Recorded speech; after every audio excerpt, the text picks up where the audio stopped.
Hello, hello, boys and girls, comment allez-vous? Bien, bien ou bien?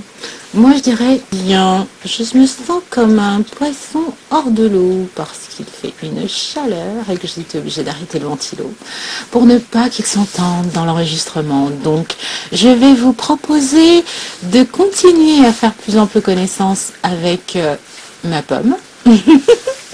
Après le tag présentation, après le tag lecture, maintenant je vous propose un tag sur une autre de mes passions qui est le cinéma. En général, je dirais le cinéma et les séries. Parce que depuis quelques années, les séries ont quand même un niveau qui se rapproche du cinéma. Et le cinéma, désormais, s'inspire également des séries. Donc finalement, tout ça se rejoint. On va dire que c'est un tag série, film.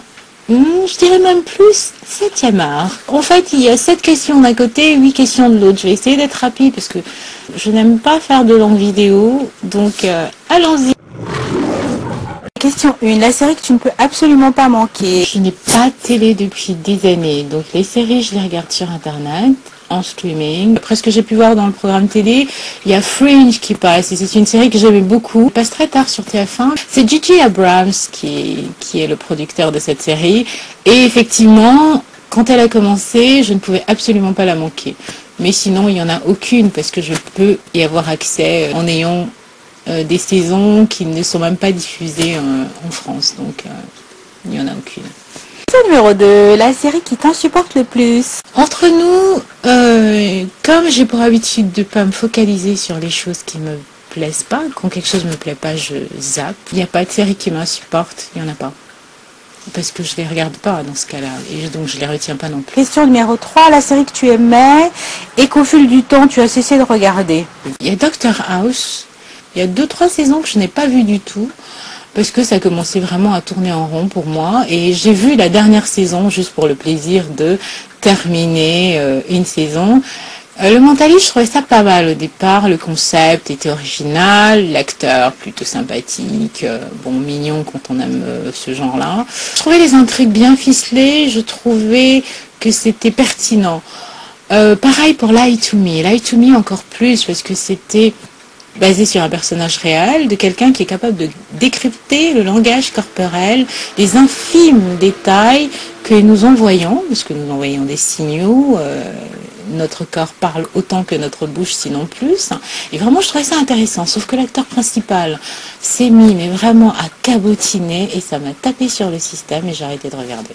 Question numéro 4, la série de ton enfance.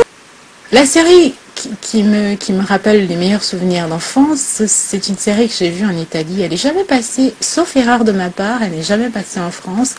C'est The Jefferson. C'est la série qui a inspiré le Cosby Show.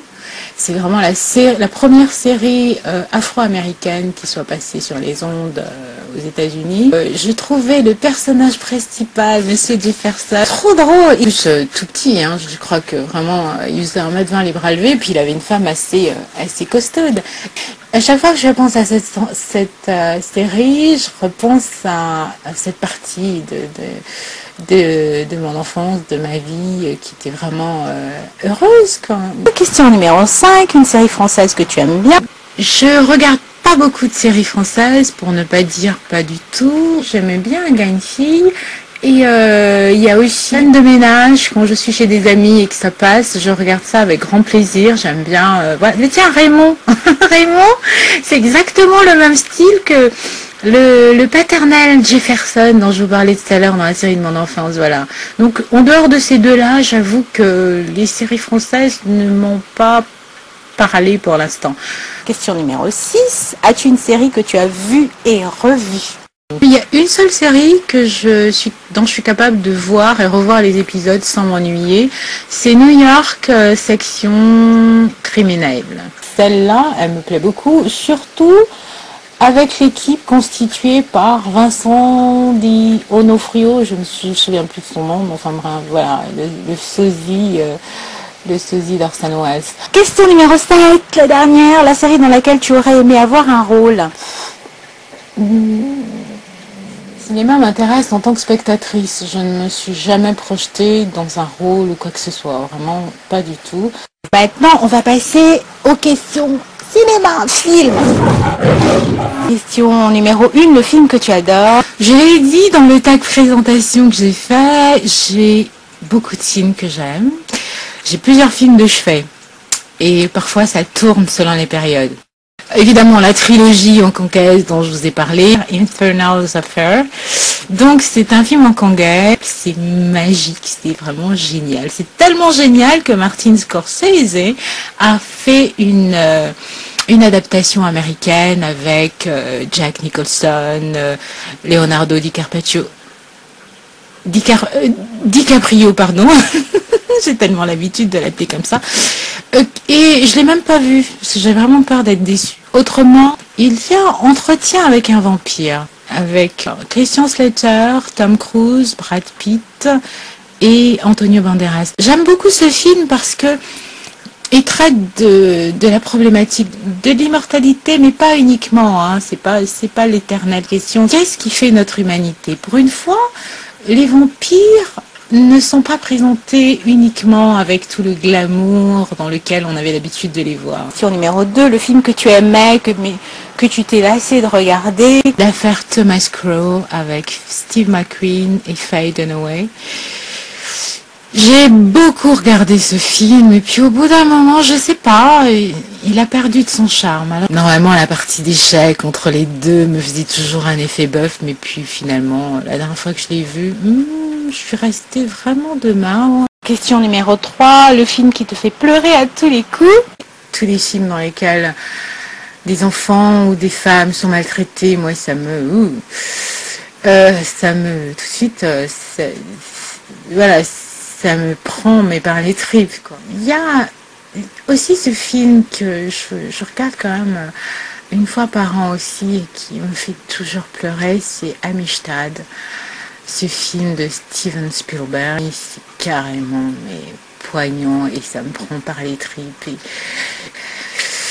ça me fait pleurer mais à un point inimaginable. Question numéro 4, le premier et le dernier film que tu as été voir au cinéma. Le premier film que j'ai été voir au cinéma est Wolverine et le dernier film que je suis allée voir. Question numéro 5, le film dans lequel tu aurais aimé avoir un rôle. C'est pareil que pour les séries. En réalité, le cinéma n'est pas tellement un fantasme pour moi. Question numéro 6, le film qui te fait flipper.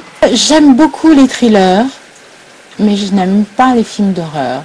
Les sauts, j'ai vu un bout, mais vraiment, no way, c'est pas pour moi. Question numéro 7, ton acteur et actrice internationale préférée. Denzel Washington, je suis fan depuis des années, je pense que j'ai tous les DVD.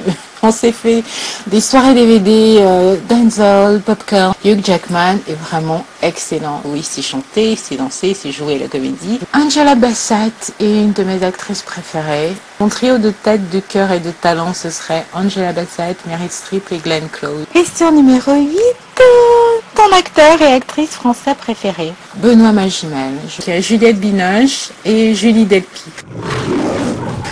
Comme toujours, je tag tout le monde. Je pense qu'il est possible de faire ces tags soit en faisant uniquement la partie série si on est plus série, soit en faisant uniquement la partie film si on est plus film. Et voilà, c'est terminé. Au revoir.